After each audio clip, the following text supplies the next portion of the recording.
Bueno, muy buenas tardes a todos.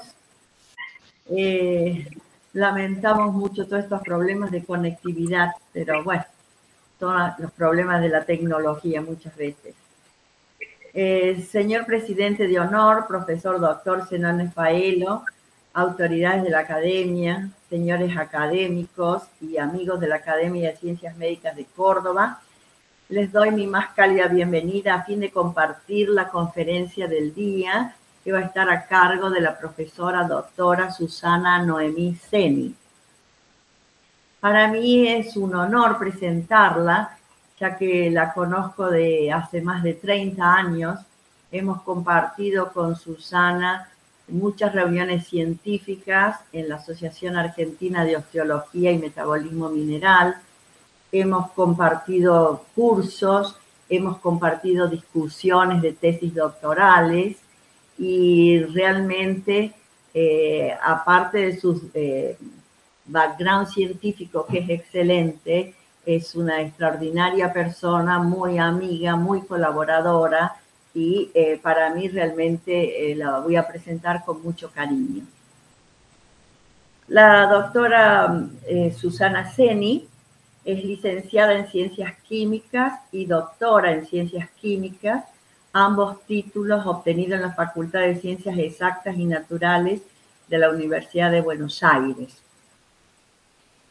Los cargos actuales de la doctora Zeni son investigadora principal del CONICET, cuyo lugar de trabajo es el INIGEM, Facultad de Farmacia y Bioquímica del Hospital de Clínicas de la Facultad de Medicina de la Universidad de Buenos Aires, recontratada a partir de marzo de 2023. Es docente de la carrera de médico especialista en osteopatías médicas de la Facultad de Medicina de la UBA, docente de la Fundación Bioquímica de la Provincia de Buenos Aires, jefa del Laboratorio de Osteopatías Metabólicas del INIGEM, profesora de la Cátedra de Bioquímica de Clínica 1 del Departamento de Bioquímica Clínica de la Facultad de Farmacia y Bioquímica de la UBA. Ha realizado numerosos trabajos científicos publicados en revistas internacionales con referato y también en muchas revistas iberoamericanas. Sus principales publicaciones están presentes en revistas de gran impacto dentro del terreno de la osteología y de la nutrición. Entre ellas, Nutrition Report International, Medical Hypothesis, Biological Trace Element Research, Bone, European Journal of Clinical Nutrition, Calcified Tissue International, Journal of Trace Element Medical Biology, Hormone and Metabolic Research, Journal of Musculoskeletal and Neuronal Interaction, European Journal of Medical Research, Biological Rhythm Research, Journal Periodontology, Nutrition, Clinical Oral Investigation, European Journal of Nutrition, International Food Science, Journal of Dentistry, Journal Periodontology, Journal of Nutrition and Metabolism, Food Science Journals, etcétera, etcétera. Ha participado en diferentes sociedades científicas como presidenta de la Fundación de Osteología y Metabolismo Mineral, FOEMO, es miembro titular de la Asociación Argentina de Osteología y Metabolismo Mineral, miembro titular de la American Society for Bone and Mineral Research de Estados Unidos, miembro titular de la Sociedad Argentina de Densitometría, miembro de la Federación Americana de la Sociedad de Biología Experimental, miembro titular de la Sociedad Argentina de Investigaciones Clínicas, miembro titular del capítulo argentino de la Sociedad Latinoamericana de Nutrición. Ha sido invitada como revisora de publicaciones periódicas en revistas de gran envergadura como Nutrition Research, Bone, European Journal of Obstetrics and Gynecology and Reproductive Biology, Journal of Periodontology, Nutrition Research Reviews, BMC Musculoskeletal Disorders y muchísimas más. Ha dirigido varias tesis doctorales y maestrías, trabajos postdoctorales. ha tenido subsidios de CONICET, de la Agencia Nacional de Promoción de la Ciencia y la Tecnología, recibió numerosos premios y ha dictado un sinnúmero de conferencias en distintos congresos nacionales e internacionales. En el día de hoy nos va a hablar sobre uno de los temas sobre los cuales ella ha trabajado muchísimo, que es el rol de los alimentos funcionales en la salud ósea. Susana. Bueno, buenos días. Muchas gracias por la invitación. Ahora voy a poner la presentación.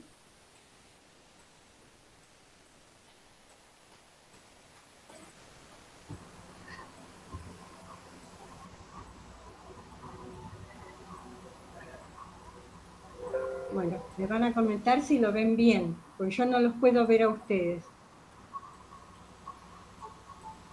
¿Se puede ver bien? No se ve. No, todavía no está compartiendo, doctor. Compartir. Compartir ahora.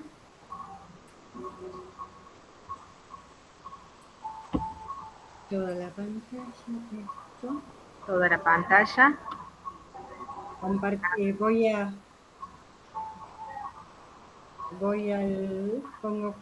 Pongo compartir. ¿Está compartiendo? No, doctora, no. Vamos a repitamos el proceso si le parece, doctora. Bueno, pongo toda la pantalla.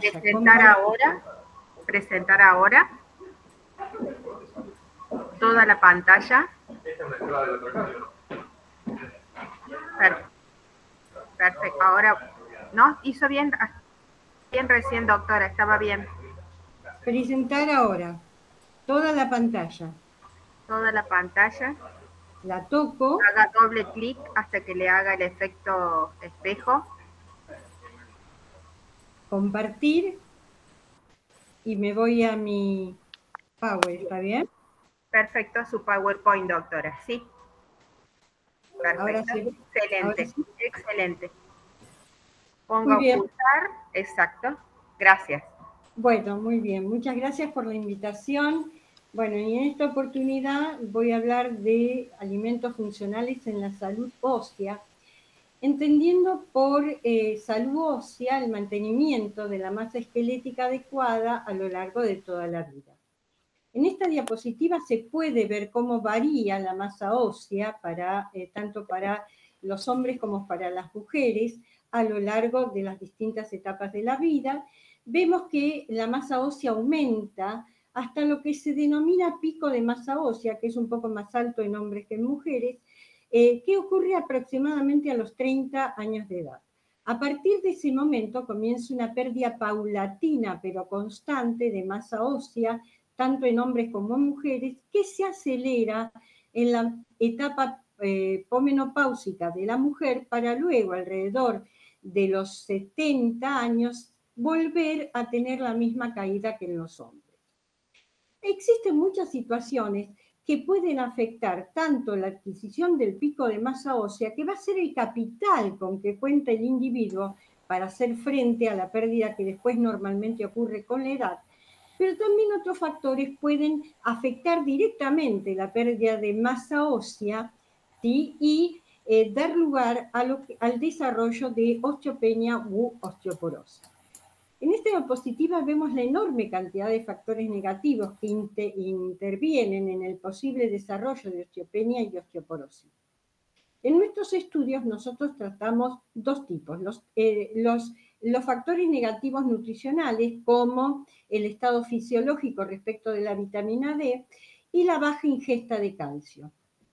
Y también tratamos cambios endocrinológicos como la pérdida de masa ósea acelerada que ocurre en la menopausia.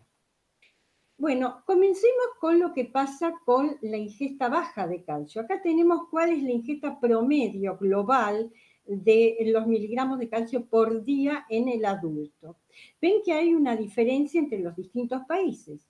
Y en Argentina, esa cantidad de calcio ingerido, de acuerdo a las distintas investigaciones, está entre los 400 y los 500 miligramos por día, cuando las cifras recomendadas para los adultos se encuentran entre los 1000 y los 1300 miligramos por día.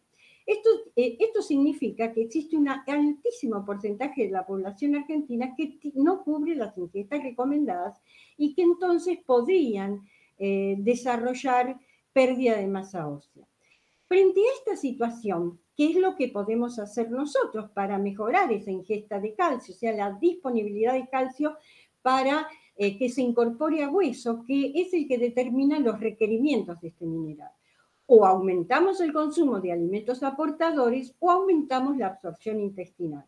Bueno, nuestros estudios fueron basados en el aumento de la absorción intestinal a través de los denominados alimentos funcionales, que según la OMS son aquellos alimentos que además de cumplir su función básica de aportar nutrientes, desarrollan mecanismos que impactan positivamente sobre el organismo y mejoran el sistema inmunológico, el riesgo de sufrir enfermedades y llevan a un bienestar general. Acá les nombro algunos de los alimentos funcionales, ¿no? Como el yogur, ajo, frutas, vegetales de hojas verdes, salmón, semillas de chía. ¿Y por qué los alimentos funcionales pueden impactar positivamente sobre la salud del individuo? Porque ellos aportan lo que se denomina ingredientes funcionales, que son todos aquellos que son agregados intencionalmente a una matriz alimentaria y que van a demostrar efectos beneficiosos sobre la salud y el bienestar general del individuo. Y en el caso de los alimentos funcionales citados, ¿cuáles son esos ingredientes funcionales?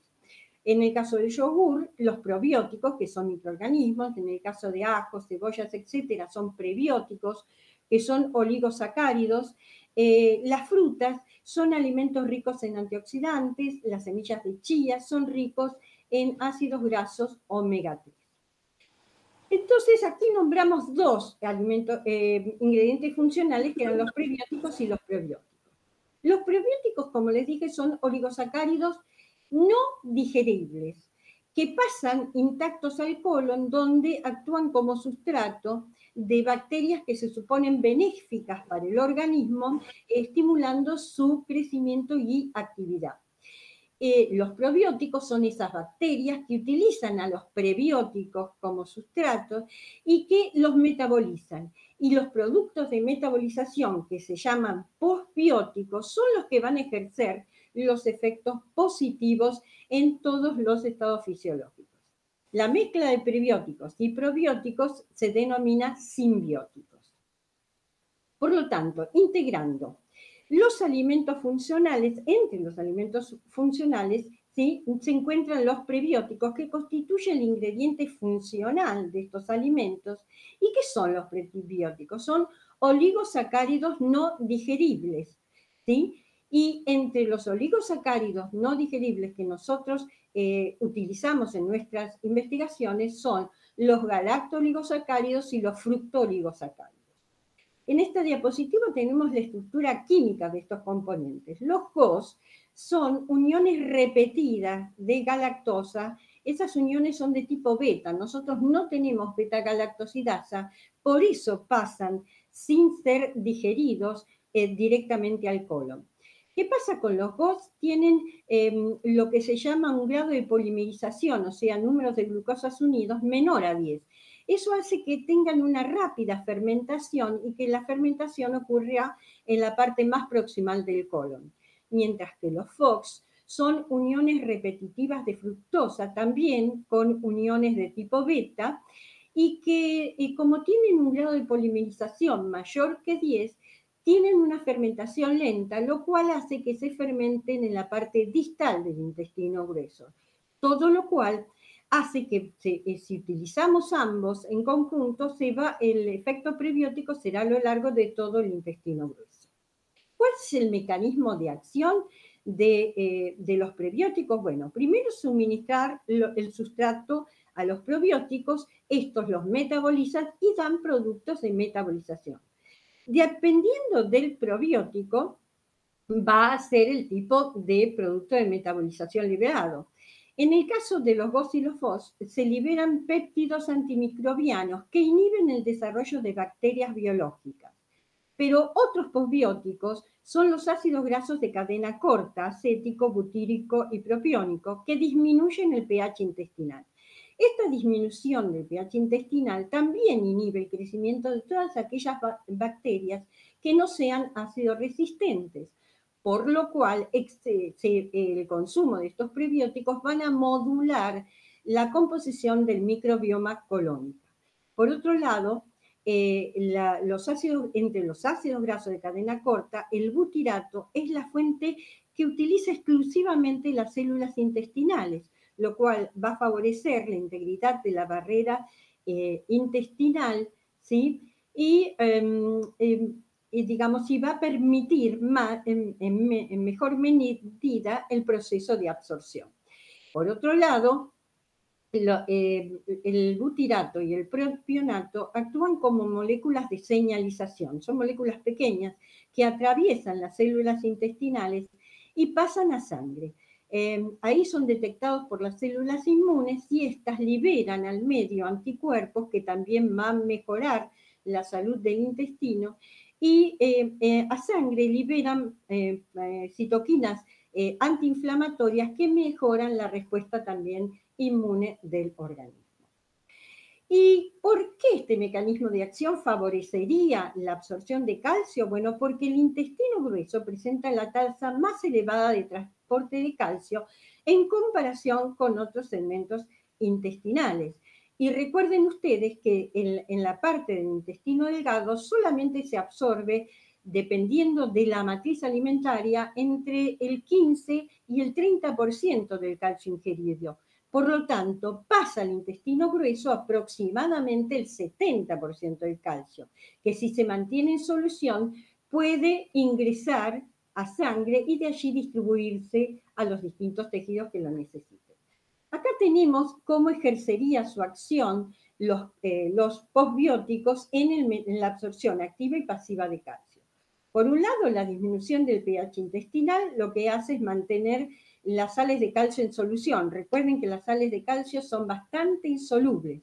Por lo tanto, el calcio en solución hace que ese calcio iónico puede atravesar las uniones estrechas entre células intestinales, favoreciendo la absorción pasiva.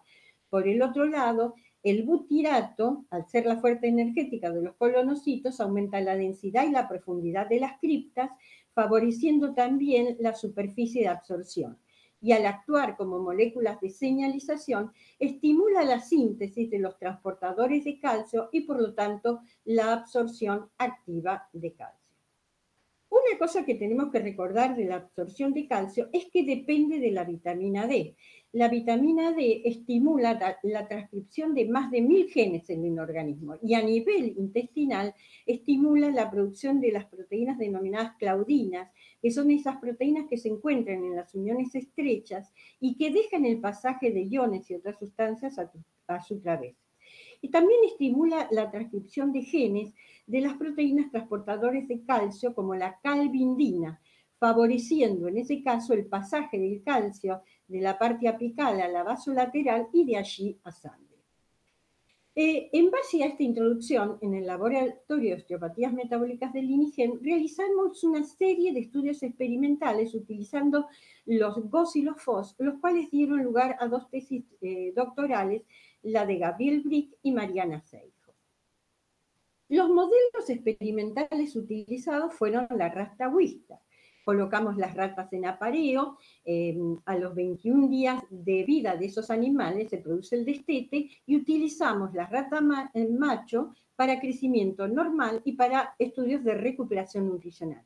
Mientras que a las hembras las dejamos seguir creciendo hasta la madurez sexual que se logra aproximadamente a los 45 días de vida y en ese punto lo que hicimos fue el modelo experimental de deficiencia estrogénica inducida por ovariectomía. Realizamos los estudios con los prebióticos en condiciones de suficiencia e insuficiencia de vitamina D.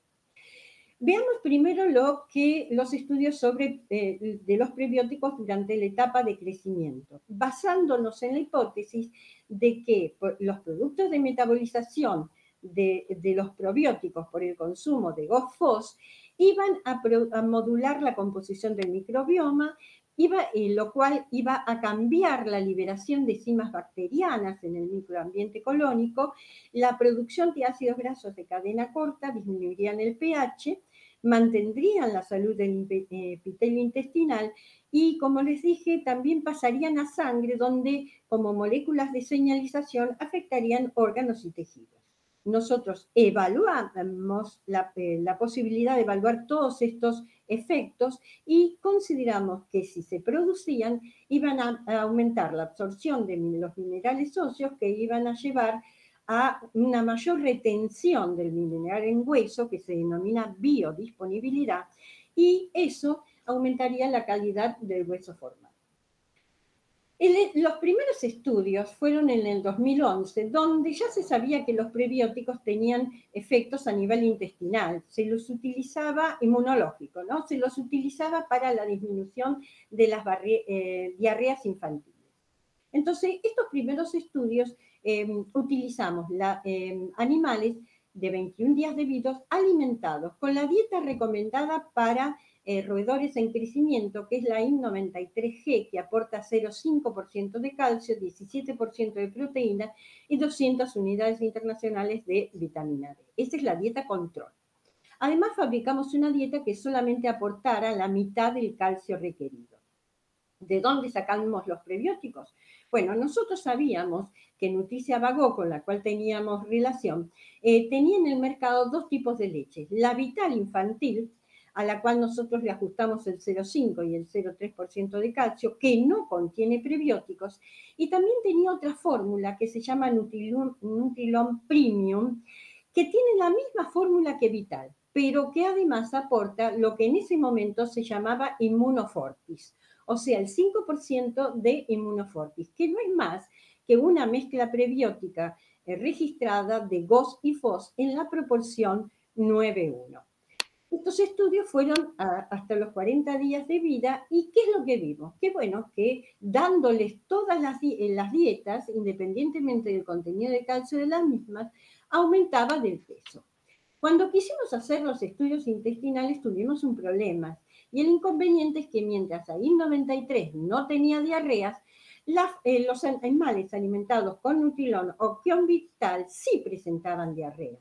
Y acá lo ven, nosotros hicimos un grado de ese tipo de diarreas entre media e intensa, y vimos que con Nutrilon, en función del tiempo, son 4 semanas de estudio, se iba corrigiendo, pero no así con la fórmula Vital.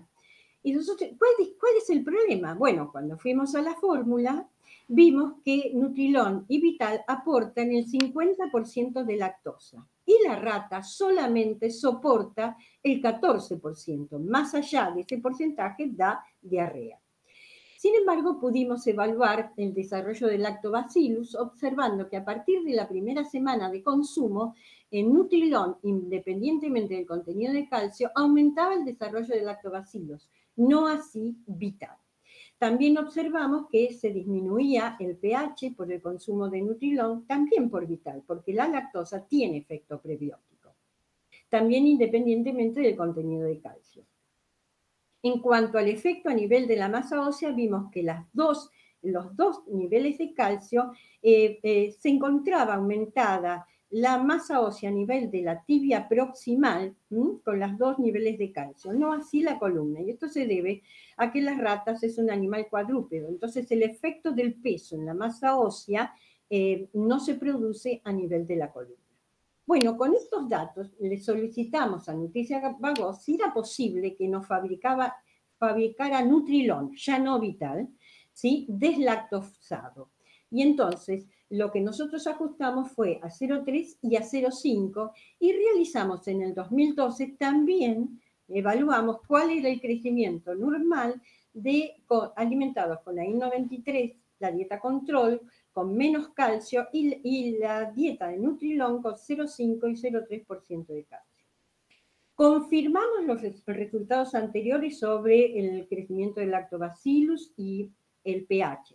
Y además pudimos hacer estudios de balance. ¿Y qué es lo que observamos? Que Nutrilon, independientemente del contenido de calcio, aumentaba la absorción intestinal de calcio, de magnesio y de fósforo.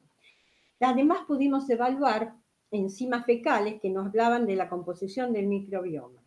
Y evaluamos 4 enzimas. Una que se denomina benéfica, que es la beta-glucosidasa, que se supone que viene de microorganismos que son benéficos para el organismo. ¿Y qué hacía? El prebiótico aumentaba la liberación de estas enzimas en el medio respecto de las dietas AI93. Esto independientemente del contenido del calcio. La triptofanasa, la beta-glucuronidasa y la ureasa se considera que vienen de microorganismos no tan benéficos y algunos de ellos patogénicos. Y vimos que el consumo del alimento prebiótico disminuía, independientemente del contenido de calcio, también los niveles de estas enzimas. Por lo cual le presentamos los resultados a Nutricia Vago y le dijimos si nos podían dar los GOS y los FOS por separado para que nosotros podamos preparar nuestra mezcla prebiótica 9-1 y se lo agregáramos al 5% a la dieta AI93, que es la óptima para animales en crecimiento. Además, extendimos los resultados a los 50 días de vida para que el animal alcance 2 ciclos de remodelamiento y además eso lo que va a hacer es permitir ver modificaciones óseas con más detalle. Fue así que en el 2012 lo que hicimos fue preparar los GOFOS y mezclarlos con las dietas que habíamos utilizado, la dieta control, la dieta baja en calcio, con y sin el agregado de GOS. Hicimos estudios para publicar de crecimiento normal y de recuperación de una desnutrición calórico-proteica. Bueno, en cuanto al crecimiento normal, confirmamos los mismos hallazgos que habíamos visto con Nutrilon, pero además pudimos hacer estudios histológicos.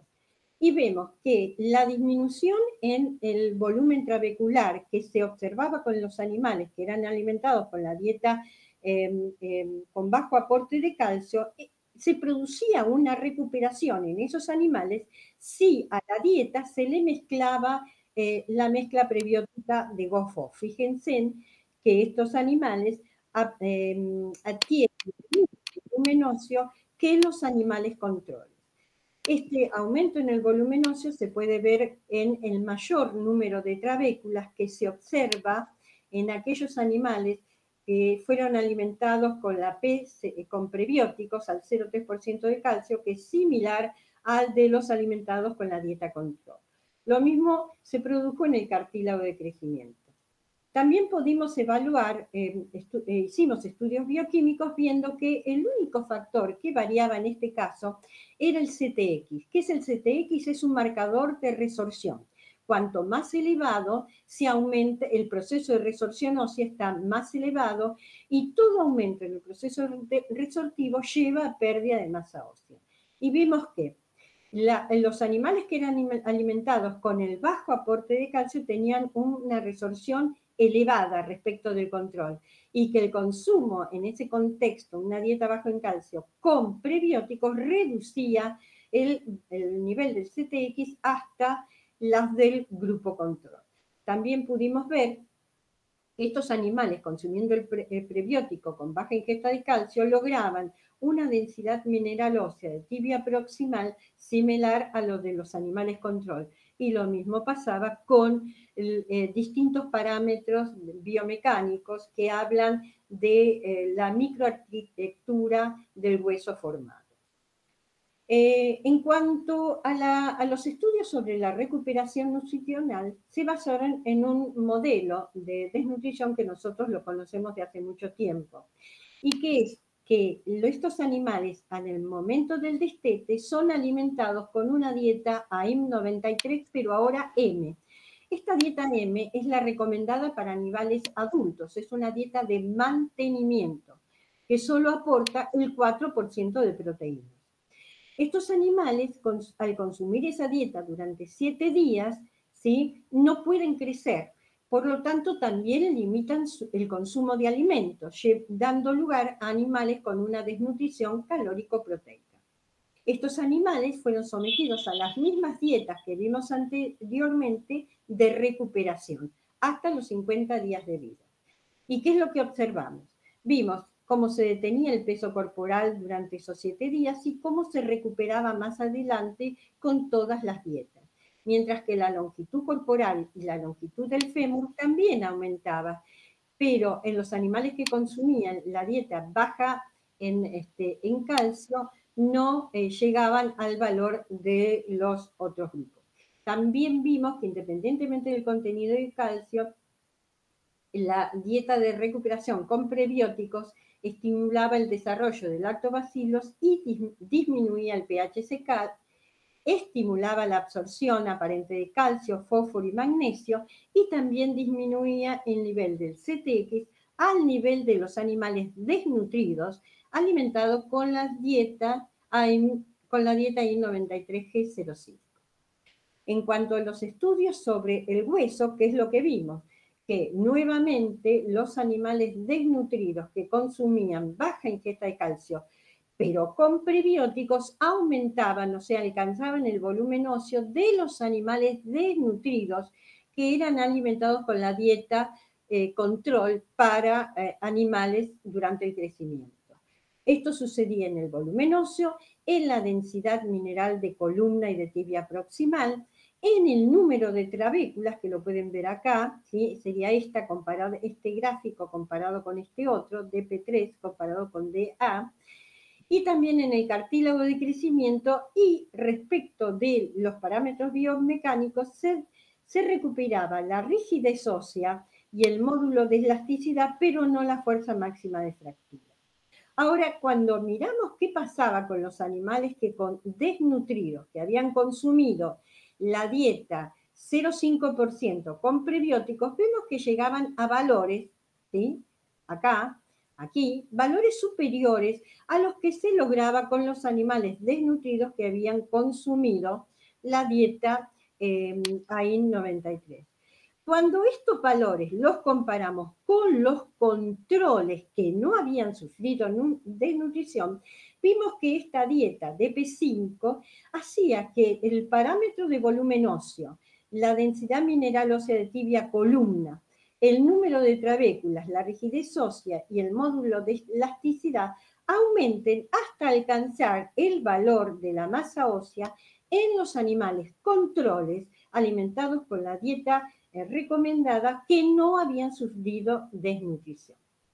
Por lo cual, las conclusiones de estos estudios fueron que la mezcla GoFos en el 9.1 mostró los efectos prebióticos ensayados, lo cual favoreció la absorción y la biodisponibilidad de los minerales, y lo que hizo fue que durante el crecimiento normal, la baja ingesta de calcio con prebióticos permitiera alcanzar los parámetros óseos de los animales que tienen crecimiento normal y que están alimentados con la dieta control, mientras que en la recuperación nutricional, la mayor biodisponibilidad de calcio y fósforo hizo que los animales con baja ingesta de calcio, la mezcla prebiótica, aumentan la biodisponibilidad de calcio hasta lograr la masa ósea de los animales desnutridos, alimentados con el 0,5% de calcio, mientras que aquellos animales desnutridos que habían consumido 0,5% de calcio y GOS permitieron alcanzar la masa ósea de los animales normales que no habían sufrido desnutrición. En el 2015 también hicimos estudios sobre el crecimiento normal, pero en este caso fue en colaboración, porque el Laboratorio de Química del Instituto de Lactología Experimental del CONICET había desarrollado un yogur y quería que nosotros viéramos qué hacía ese yogur a nivel óseo. Ese yogur experimental contiene GOS y es reducido en lactosa. Nosotros le dijimos que sí, que lo íbamos a comparar con la dieta control, pero que además necesitábamos un yogur regular que no tenga GOS y que tenga lactosa. Estos estudios se hicieron por 50 días, ¿sí? Entonces, acá está el esquema de fabricación de yogur. El yogur control a la base de leche, ¿sí? Se le agrega un fermento, que son bacterias potencialmente probióticas, se genera el yogur, se lo liofiliza y este yogur es el que se alimenta a los animales. Mientras que el yogur experimental tiene un paso adicional, y que es a la leche base se le agrega la enzima beta-galactosidasa, que es una enzima que transforma la lactosa en GOS. Por lo tanto, el yogur que se fabrica luego del agregado del fermento va a estar reducido en lactosa y va a contener GOS. Nuestra hipótesis es que estos GOS, en presencia de bacterias potencialmente probióticas, tienen un efecto simbiótico y lograrían alcanzar la misma masa ósea que los animales alimentados con la mezcla de GOS-FOS. E hicimos entonces, vimos el efecto prebiótico respecto del aumento del lactobacillus, la disminución del pH del ciego. Recuerden que la lactosa tiene efectos prebióticos, por eso también aumenta, el otro yogur también aumenta levemente el lactobacillus e inhibe el pH. Pero también pudimos hacer estudios sobre la profundidad de las vellosidades intestinales, viendo que el yogur experimental aumentaba por encima de lo que se observaba en los animales controles la profundidad y longitud de las vellosidades. También pudimos medir el contenido secal de ácidos grasos de cadena corta y vimos que mientras el yogur regular, o sea, el yogur control, sin el agregado de beta-galactosidasa, solamente aumentaba el ácido acético y el láctico, el yogur experimental aumentaba enormemente la cantidad de ácido propiónico y butírico. En cuanto a los estudios bioquímicos, observamos que mientras el CTX estaba aumentado en el yogur regular, el consumo del yogur experimental lo reducía a niveles similares al del grupo control. El dato de fósforo, ¿sí? Ustedes ven que está un poquito más aumentado en los animales que consumen yogur, y eso se debe que, a diferencia de calcio, el fósforo depende de la ingesta de fósforo en la dieta, y el yogur experimental y el control aportaban un poco más de fósforo que el AIM 93. En cuanto al efecto sobre los parámetros óseos y en la absorción, vimos que la absorción se veía muy aumentada con el yogur experimental, tanto de calcio como de fósforo, sin efecto sobre la de magnesio. Que el volumen óseo también era superior al que se lograba en los animales controles, y lo cual se puede ver acá en el número de trabéculas y en el crecimiento, el ancho del cartílago de crecimiento. También vimos que el consumo del yogur experimental hacía que los animales alcanzan valores de densidad mineral ósea de esqueleto total, columna lumbar y tibia proximal similares a los del grupo control, mientras que aquellos que consumían el yogur regular no lograban llegar a los niveles que tenían los animales normales. Lo mismo sucedía con los parámetros biomecánicos. Esto nos llevó a concluir que el yogur experimental sí aumenta la absorción intestinal y logra una retención ósea similar a los controles normales, mientras que el yogur sin GOS aumenta la absorción, pero la retención y la calidad del hueso formado no alcanzaron los estándares normales. Por lo tanto, el yogur experimental cubriría los altos requerimientos del crecimiento hasta lograr el pico de masa ósea y sería una terapéutica adecuada para alcanzar las recomendaciones de calcio en aquellos individuos que evitan el consumo de lácteos por los síntomas desagradables de la intolerancia a la lactosa. Los estudios de prebióticos durante la etapa adulta utilizamos el modelo de deficiencia estrogénica post-ovariectomía, basándonos en la misma hipótesis. ¿Cómo era nuestro modelo experimental? Bueno, basado en estudios nuestros anteriormente, nosotros sabíamos que si a una rata lo ovariectomizamos y le damos durante 45 días una dieta comercial para roedores, este animal disminuye el 20% de su masa ósea. Entonces nosotros, ¿qué es lo que hicimos? Tomando esa premisa, lo que hicimos es suministrarle ¿sí? Las mismas dietas que habíamos ensayado en los animales en crecimiento, con una única salvedad, que en lugar de colocar el 5% de la mezcla prebiótica, solamente utilizábamos el 2,5% por el miedo a que se produzcan diarreas por el alto consumo de prebióticos. Realizamos los estudios y vimos que sí, que podíamos recuperar parte de la masa ósea debido a los efectos prebióticos que habíamos ensayado. Pero mucho más importante es ver qué sucedía en los animales con deficiencia estrogénica, ¿sí?, en condiciones de suficiencia e insuficiencia de vitamina D.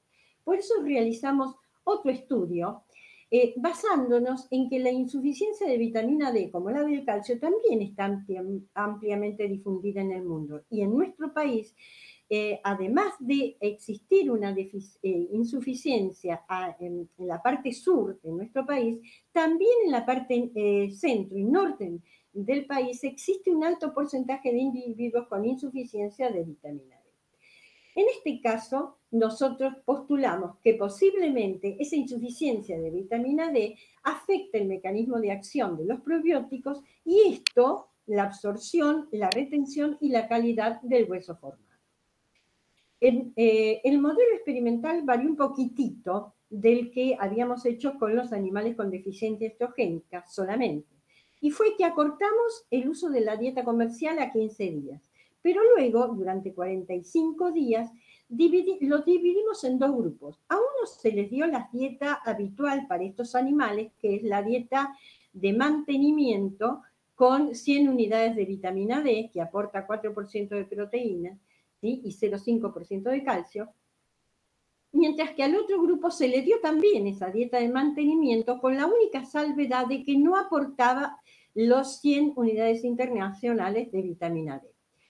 Al final de esos 40 días, cada uno de los grupos fueron divididos en 4, en los cuales se aplicó las dietas que vimos anteriormente, ¿sí? La I93 con vitamina D y 0,5% de calcio, 0,3, 0,5 y prebióticos, 0,3 y prebióticos. Y lo mismo en el caso de los animales que no habían consumido vitamina D, le dimos las mismas dietas ahora sin vitamina D. Suponiendo que el efecto podía ser menor, ensayamos otros dos grupos adicionales en los de aquellos que habían sido alimentados sin vitamina D y en los cuales le duplicamos la cantidad del prebiótico suministrado a una dieta, aportando 0,3 y 0,5% de calcio. ¿Y cuáles fueron los resultados que vimos? Bueno, comprobamos el efecto prebiótico independientemente del contenido de calcio y de vitamina D. También observamos que se disminuía el pH intestinal, pero que esa disminución era superior en los animales que aportaban vitamina D respecto de aquellos que no aportaban vitamina D para los dos niveles de calcio ensayados.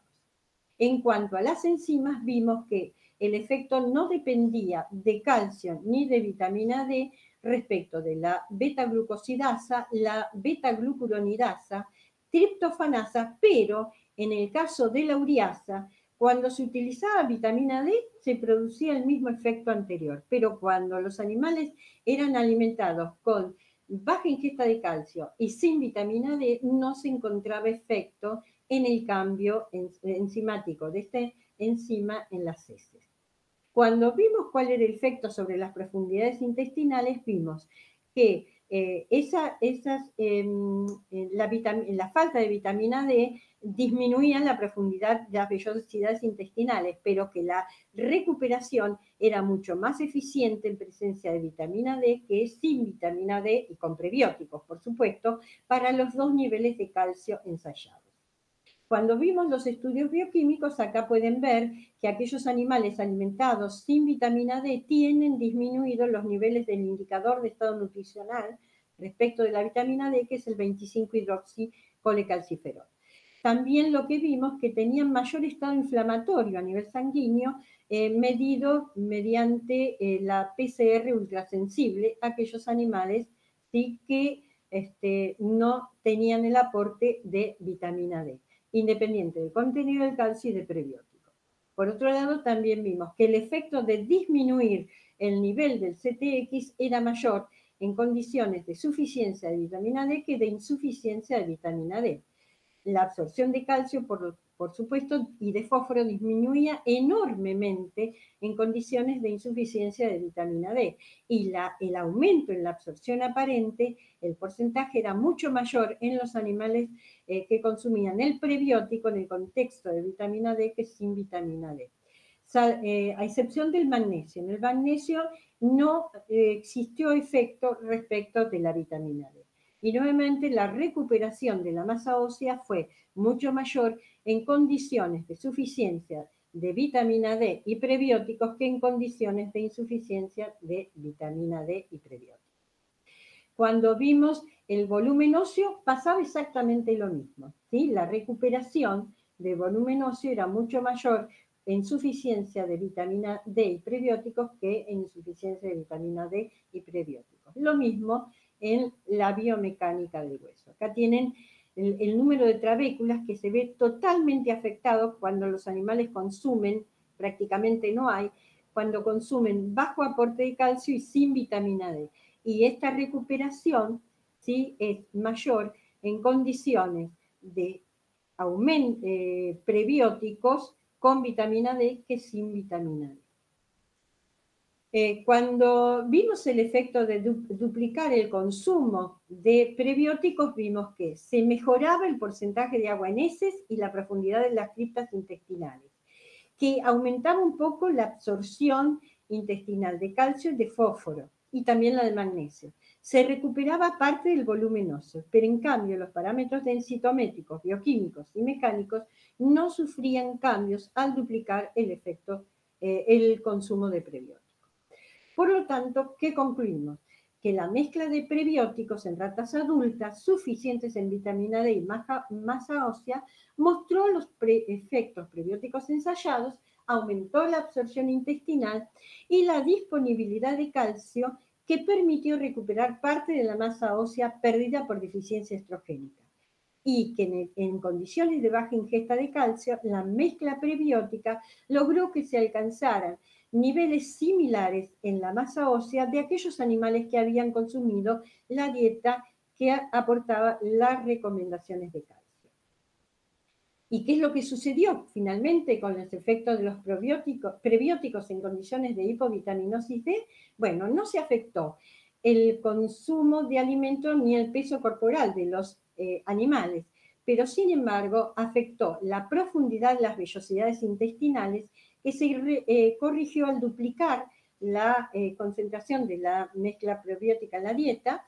La absorción intestinal estuvo muy disminuida justamente por el efecto a nivel de las vellosidades intestinales, sin diferencias en la de magnesio. También se corrigió parcialmente duplicando la mezcla prebiótica.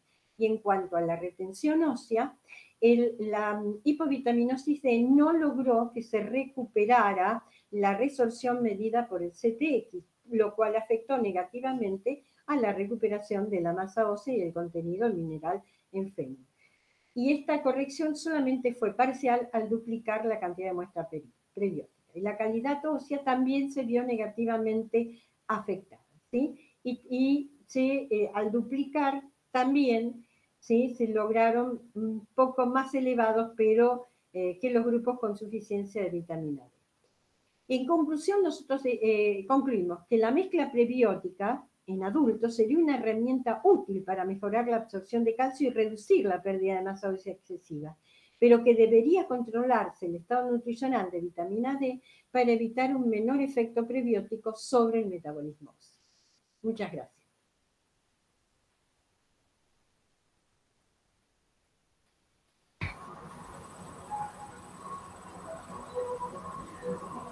Bueno, muchísimas gracias, Susana. Muy interesante. Muchos datos. Muchísimos datos. Bueno, el trabajo está a consideración para preguntas. Deje de presentar, doctora Susana. Así la podemos ver. Exacto. Perfecto. Gracias. Muy bien. Bueno, mientras van... la doctora, mira, ahí levantó la mano. Bueno, gracias doctora por su excelente presentación que nos ha enseñado mucho. Yo quisiera preguntarle si en su experiencia ha realizado estudios en el modelo animal con respecto a enfermedad celíaca, porque los pediatras, también, bueno, yo soy endocrinóloga, pero veo muchos pacientes celíacos con baja talla, etcétera, que a pesar de cumplir estrictamente su dieta, digamos, hay un porcentaje, a pesar de ser dietas estrictas, que estos pacientes mantienen esa disbiosis y también, por ende, la persistencia de los síntomas. Y el tema de los probióticos, por ejemplo, una cantidad enorme de información que hay en este momento, muestra que pueden ser beneficiosos, digamos, para modificar digamos, el agregado de estos probióticos para modificar la respuesta en estos pacientes, como también en otras patologías, digamos, como la enfermedad inflamatoria intestinal, patologías de carácter autoinmune. ¿Cuál es su experiencia y qué me podría contar al respecto? No realicé experiencias, pero cuando nosotros quisimos trabajar con prebióticos, hicimos una amplísima revisión y sí, los prebióticos y los probióticos se utilizan justamente para las enfermedades intestinales, ya que el efecto principal, y es ahí a través de ese efecto que iniciamos los estudios, es una inhibición, ¿sí?, de los síntomas inflamatorios, porque lo que hacen es estimular el sistema inmune justamente para la liberación de citoquinas antiinflamatorias, ¿sí?, que intervienen en todos los procesos gastrointestinales, mejorando las diarreas y el efecto por ejemplo, de la disección de una parte del intestino y todo favorecen enormemente, ¿sí?, el proceso. Gracias, doctora. Susana, ¿han tenido oportunidad o has leído algo? Viste, los animales diabéticos con diabetes tipo 1, también con diabetes tipo 2, tienen alteraciones óseas. ¿Has leído o has trabajado con animales diabéticos y dándole prebióticos a ver si eso mejoraba la masa ósea, las características del hueso? Nori, justamente lo estamos haciendo en este momento. Ay, no. Diabéticos tipo 2, ¿eh? Diabetes tipo 2. Y el modelo es muy interesante porque, bueno, viste que Magalí es veterinaria y ella lo que dice es que a los animales, las personas, los tratan como personas. Entonces le dan caramelos, galletitas, una enorme cantidad y, bueno, los hacen diabéticos. Entonces nosotros lo que vamos a probar justamente es el efecto de los prebióticos en este contexto, es decir, cuando comen no la dieta del alimento balanceado, sino la dieta que se llama de cafetería, o sea, esa dieta que le dan a los animales, ¿sí?, al tratarlos, la dieta que se consume habitualmente en la casa, ¿sí?, pero basado fundamentalmente en los hidratos de carbono, que llevan a obesidad y a diabetes en esos animales. Claro.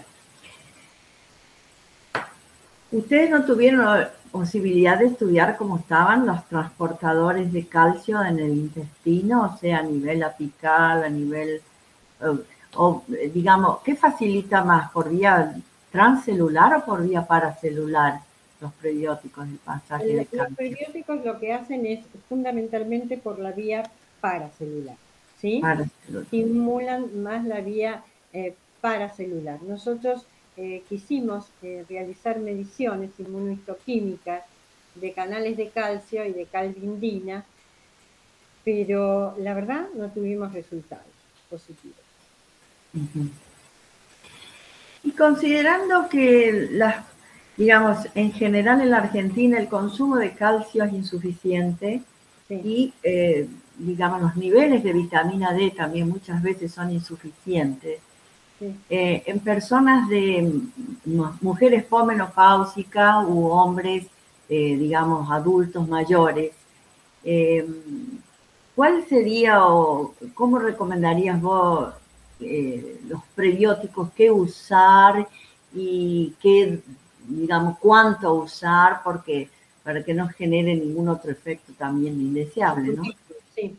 En general, viste que en la actualidad hay toda una vuelta a los efectos de alimentos naturales, ¿sí?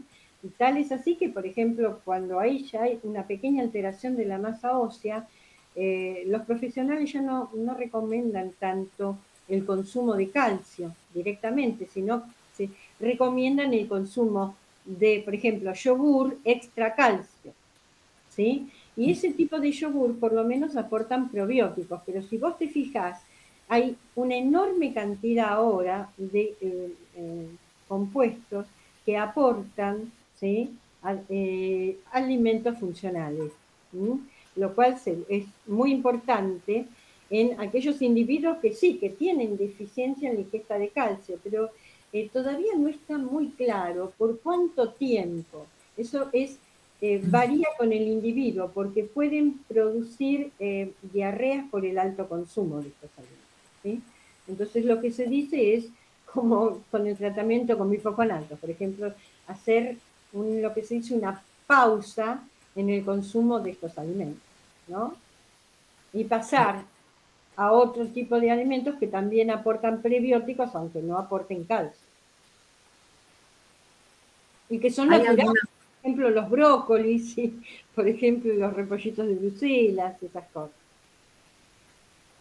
Pero ojo con esto, que depende de la forma culinaria, porque recuerden que son oligosacáridos no digeribles solubles. Por eso los chinos, ¿qué hacen? Consumen los alimentos cocinados al vapor para evitar colocarlos en agua, porque al ser solubles, si vos lo colocas en agua, como nosotros hacemos con los acauciles, ¿sí? ¿Qué pasa? Estos compuestos prebióticos se van al agua. Y ya no los consumís, ¿sí? Claro. Hay que tener hay que controlar mucho cómo se los prepara. La forma de preparación del alimento, claro. ¿Hay alguna otra pregunta? Me gustaría hacer una pregunta. Excelente la presentación y muy útil, sobre todo a nuestras edades. A mí tengo una duda, pero porque me perdí un poquito. En alguna parte presentaste que si duplicabas la cantidad de GOS que administrabas, no Sí. tenías una proporcionalidad en el aumento. Pero después al final, con otra condición sí. Entonces ahí me gustaría si me pudieras aclarar. La condición es que el efecto prebiótico en condiciones de insuficiencia de vitamina D, que se determina a través de una medición bioquímica, que es la 25-hidroxivitamina D. Si vos no tenés suficiente vitamina D, el efecto prebiótico a nivel intestinal disminuye. ¿Por qué disminuye? Porque la vitamina D también altera la composición del microbioma, ¿sí? Entonces, la falta de vitamina D, ¿sí?, no permite que el prebiótico pueda modificar, ¿sí?, extensamente ese microbioma, lo cual no da las características prebióticas que en condiciones de suficiencia de vitamina D. Claro, y en la última condición que presentaste vos las tenías controlada la vitamina D. Claro, tenía que no había vitamina D. Claro, por eso, pero sabías que, claro. Eran insuficientes de vitamina D. Claro, perfecto. Muchas gracias. Muy linda, excelente la charla. Gracias. ¿Alguna otra pregunta? Bueno, si no existen unas preguntas, te agradecemos mucho, Susana. Gracias. Excelente presentación. Gracias. Y bueno, espero entonces la próxima saber qué pasa con los animales diabéticos. Sí. Y acá te presentamos una copia de, digamos así, que la Academia da por haber participado y compartido con nosotros esta conferencia.